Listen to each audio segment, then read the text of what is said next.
நிறைந்த அன்பு கொண்டு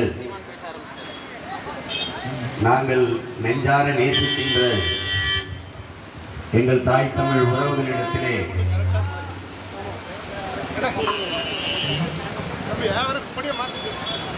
அவர்களினுடைய வாக்கை கேட்டு வந்திருக்கிறோம். நாங்கள் கேட்டு நிற்பது எனது அருமை சொந்தங்களே, உங்களின் வாக்கை மட்டுமல்ல, வருங்கால தலைமுறை பிள்ளைகளின் வாழ்க்கையையும் தான்.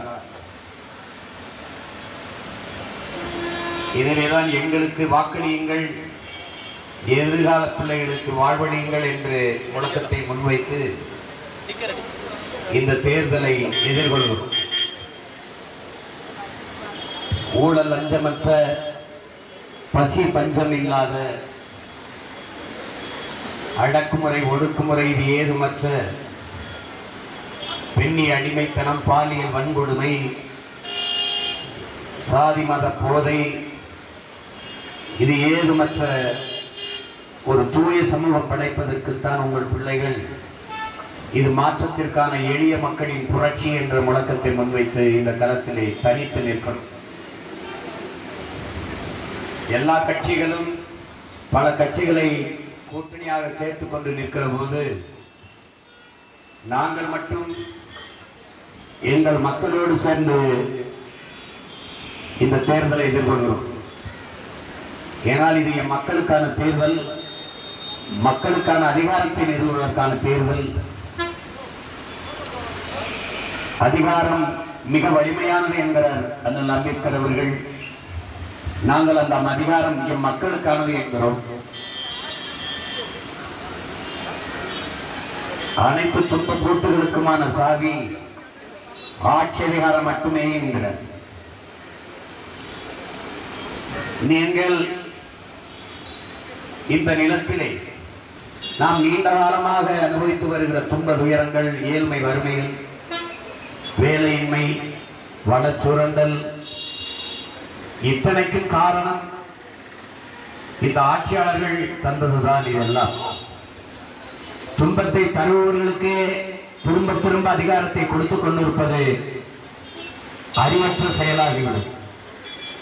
எனவே அறிவார்ந்த தமிழ் சமூகத்தின் மக்கள் மிக ஆய்வு தெளிந்து கூர்ந்து கவனித்து இந்த தேர்தலை எதிர்கொள்ள வேண்டும். எது நாட்டுக்கும் மக்களுக்கும் நல்லது என்பதை அறிந்து வாக்கு செலுத்த வேண்டும்.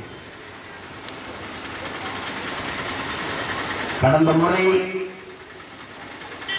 நாங்கள் சட்டமன்ற தேர்தலில் நிற்கிற போது கன்னியாகுமரியிலிருந்து ஒரு தாய் எனக்கு அழைத்து பேசினார். யாரு, சீமானா? ஆமா அம்மா, உனக்கு தான் ஓட்டு போடலாம்னு போனேன். ஒரு ஓட்டை உனக்கு போட்டு வீணாக்க கூடாதுன்ட்டு நான் வேற ஆளுக்கு போட்டேன். நாங்கள் 50 வருஷமா இவர்களுக்கு ஓட்டை போட்டு நாட்டை வீணாக்கி விட்டுட்டு எனக்கு போட ஒரு ஓட்டை பற்றி அந்த தாய் வருத்தப்பட்டது எனக்கு சிரிப்பா இருந்தது. மாறி மாறி இவர்களுக்கு ஆட்சி அதிகாரங்களை கொடுத்து கொண்டிருக்கிறீர்கள். எந்த அடிப்படை மாற்றமும் நிகழவில்லை. ஒரு துளி முன்னேற்றம் இல்லை. எந்த துயரங்களும் எந்த சிரமங்களும் தீர்க்கப்படும். அதே பிரச்சனை மேலும் மேலும் கூடிக்கொண்டுதான் போகும். அறிவார்ந்த தம்பி தங்கைகளிடத்தில் எழுப்புகிறேன். நம் நாட்டுக்கென்று வருவாய் பெருக்கத்திற்கென்று ஏதாவது ஒரு பொது சொத்து இருக்கிறதா? எல்லா மக்களிடத்திலிருந்து எடுக்கிற வரிதான், வரி வருவாய் தான். எல்லாவற்றுக்கும் வரி. நான் கையில் வைத்திருக்கிற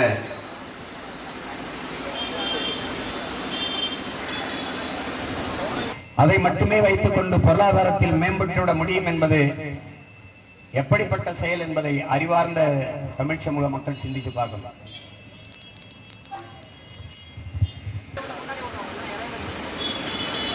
பொது வருவாய்க்கென்று ஒன்றுமே நம் அரசிடத்தில் கிடையாது, நாட்டு மக்களிடத்தில் கிடையாது. பள்ளிக்கூடமா அது அரசு நடத்தணும். கல்வி மானுட உரிமை கொடுக்க வேண்டிய அரசின் கடமை. ஆனால் அரசு செய்வதில்லை. தனியார் முதலாளிகள் தான் பள்ளிக்கூடம் நடத்துவார்கள். கல்லூரி அரசு நடத்துவர்கள் தான். கல்லூரி தனியார் முதலாளிகள் தான். அரசு மருத்துவமனையை அரசு நடத்தாது. அரசு நடத்தினாலும் அதில் போய் அவர்கள் படுத்து மருத்துவம் செய்ய மாட்டார்கள். நீங்களே ஆழ்ந்து கவனிங்கள். ஐயா எம்ஜிஆர் அவர்களுக்கு உடல்நிலை சரியில்லாத போது அப்பல்லோ மருத்துவமனையில் தான் மருத்துவம் பார்த்துக் கொண்டார். அதை போல அம்மையார் ஜெயலலிதா அவர்களுக்கு உடல்நலம் சரியில்லாத போது அப்பல்லோ என்கிற தனியார் மருத்துவமனையில் தான் மருத்துவம் செய்து கொண்டார். ஐயா கருணாநிதி அவர்களுக்கு உடல்நலம் சரியில்லாத போது எம்ஜி ராமச்சந்திரா மருத்துவமனையிலும் காவேரி மருத்துவமனையில் தான் படுத்து மருத்துவம் செய்து கொண்டார். ஏன் அரசு மருத்துவமனையில் போய் அவர்கள் மருத்துவம் பார்த்துக் கொள்ளவில்லை என்றால் தலைமை அரசு பள்ளி கல்லூரிகளில் அமைச்சர் பெருமக்கள் அல்லது அதிகாரிகள், சட்டமன்ற மாமன்ற உறுப்பினர்கள், நாடாளுமன்ற உறுப்பினர்களின் பிள்ளைகள் யாராவது அரசு பள்ளிகளில் படிப்பதை நீங்கள் பார்த்திருக்கிறீர்களா? இல்லை. அரசு பள்ளி கல்லூரியில் வேலை செய்கிற பேராசிரியர் பெருமக்களினுடைய பிள்ளைகளாவது, ஆசிரியர் பெருமக்களின் பிள்ளைகளாவது படிக்கிறார்களா என்றால் இல்லை. காரணம் தரம் இல்லை. எது ஒன்றையும் தனியார் நடத்துவதுதான் தரமாக இருக்கும் என்று நாட்டையும் மக்களையும் நம்ப வைத்திருப்பது எவ்வளவு பெரிய கொடுமை என்று பாருங்கள். குறைஞ்சது 90,000 கோடிகள் செலவு பண்ணுவார்கள் இந்த தேர்தலுக்கு. 1,00,000 கோடி 1,00,000 கோடி செலவு பண்ணி இந்த தேர்தலை நடத்த வேண்டிய தேவை என்ன இருக்கிறது? அதானி அம்பானி தான் எல்லாவற்றையும் சரியாக தருவார்கள். அவர்தான் நன்றாக எரிபொருள் விற்பார், அவர்தான் மின்சாரத்தை உற்பத்தி செய்து தருவார், அவர்தான் நன்றாக துறைமுகம் கட்டுவார், அவர்தான் நன்றாக ஏர்போர்ட் விண்ணூர்தி நிலையம் கட்டுவார் என்றால் அப்ப அரசின் வேலை என்ன என்ற கேள்வி ஒவ்வொரு இந்த நாட்டின் குடிமகனுக்கும் எழ வேண்டுமா வேண்டாம்? அரசின் வேலை தான் என்ன? போக்குவரத்து அது தனியார் தான் நடத்துவார், விண்ணூர்தி அது தனியார் தான் நடத்துவார். நீங்களே கவனியுங்கள். தமிழ்நாட்டில் பரந்தூரில் 5000 ஏக்கரில் ஏர்போர்ட் கட்டுவதாக, விண்ணூர்தி நிலையம் கட்டுவதாக விளைநிலங்களை பறிக்கிறார். ஆனால் பறப்பதற்கு சொந்தமாக ஒரு விமானம் கூட இல்லாத ஒரு நாடு உலகத்திலே நம்முடைய இந்த நாடுதான்.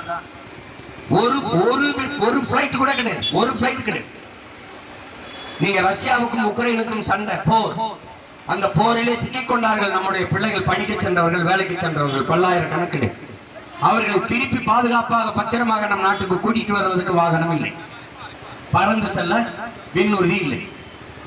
எவ்வளவு பெரிய கொடுமை பாருங்கள். பேரிடர் காலங்களில், கொரோனா நோய் தொற்று காலத்தில் ஒரு மாநிலத்தை விட்டு இன்னொரு மாநிலத்திற்கு, ஒரு இடத்தை விட்டு இன்னொரு இடத்திற்கு பத்திரமாக இடம்பெயர்ந்து வர போக்குவரத்து கட்டமைப்பு இல்லை. கால்நடையாக 600 கிலோமீட்டர் 500 கிலோமீட்டர் நடந்து வந்ததை மக்கள் நீங்கள் பார்த்தீர்கள். வழியிலேயே பிரசவமாகி அந்த ரத்தத்தோடு தாய்மார்கள் நடந்து வந்ததை பார்த்தீர்கள். வழியிலே பயணத்தில் இறந்து போனவர் உடலை தூக்கி சுமந்து வந்ததை பார்த்தீர்கள். அவ்வளவு ஒரு கொடுமையான கட்டமைப்பு இந்த நாட்டில். எது அரசு கிட்ட இருக்கு? கடைசியா எல்ஐசி இருந்தது, அதுலயே 60 விழுக்காடு பங்கை வித்தாச்சு. எல்லாவற்றையும் கொடுத்தாச்சு. தொடர் வண்டி இருந்தது, அதுவும் இல்லை. ராணுவம் இருந்துச்சு, ராணுவத்தில் 100 விழுக்காடு அந்நிய முதலீடு.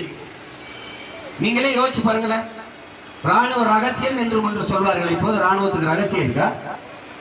ரபேல் விமானம் பிரான்ஸ்ல வாங்கினது, பீரங்கி இஸ்ரேல்ல வாங்குறது, துப்பாக்கி ரஷ்யால வாங்குறது, எல்லா நாடுகளிலும் ஆயுதத்தை வாங்கி எந்த நாட்டோட சண்டை போட்டு என் நாட்டு மக்களை காப்பாற்ற போகிறது? அந்நிய முதலீடு, முதலீடு அந்நிய முதலீடு. பெரும் பெரும் முதலாளிகள் வந்து ராணுவ தளவாடங்கள் உற்பத்தியிலே முதலீடு செய்து விட்டால், முதலாளிகள் உற்பத்தி செய்து நாட்டை பாதுகாக்க ஆயுதத்தை தரமாக தருவார்கள். ராணுவ வீரர்களுக்கு உணவு யாரு தர்றது? அந்த கேண்டீன் நடத்துவன் யாரு? தனியார் முதலாளி. உடைகளை தச்சு கொடுக்கிறவர் யார்? தனியார் முதலாளி. எப்படி ராணுவம் நாட்டுக்கான ராணுவமாக இருக்கும்? அறிவார்ந்த தமிழ் சமூக மக்களின் தம்பி தங்கையில் சிந்திங்க. ஒரு முதலாளி தன் லாப தேவைக்காக முதலீடு செய்வானா, மக்கள் சேவைக்காக முதலீடு செய்வானா என்பதை நீங்கள் சிந்திச்சு பார்க்கணும். முதலாளிக்கு லாபம் தான். பிரான்சில் போய் போர் விமானம் வாங்குறோம், ரபேல். அதே பிரான்ஸுக்கு பாகிஸ்தானுக்கு காசு கொடுத்தா அந்த விமானத்தை விற்பான்ல. அவனுக்கு வேண்டியது அவன் வியாபாரம் அமைச்சர், அவன் பொருள் விற்பனை ஆகணும், அவ்வளவுதான். அது எப்படிப்பட்ட ஆபத்தான போக்கு என்பதை நாம் சிந்திச்சு பார்க்கணும். எல்லாமே தனியார் முதலாளிகிட்ட இருக்கு. விழியத்துல துறைமுகத்தை கட்டுறது யாரு? அதானி. சென்னையில காட்டுப்பள்ளியில 6111 ஏக்கர்ல துறைமுகம் கட்டுறது யாரு? அதானி தான். ஏன் அரசு கட்ட முடியாத? கட்டுறது இல்ல. இது முதலாளிகளுக்கான நாடாக அதிகாரமாக கட்டமைக்கப்படுது. அடித்தட்டு மக்களுக்கான அதிகாரம் இல்லை. அந்த அதிகாரம் தான் உண்மையான மக்களாட்சி. அதான் தூய ஜனநாயகம். இங்கே நிலவி கொண்டிருக்கிறது கேடுகட்ட பணநாயகம். இதை ஒழித்து அழித்து மாண்புமிக்க ஜனநாயகத்தை மலரச் செய்ய இருக்கிற இறுதி வாய்ப்பு தான் இந்த தேர்தல்.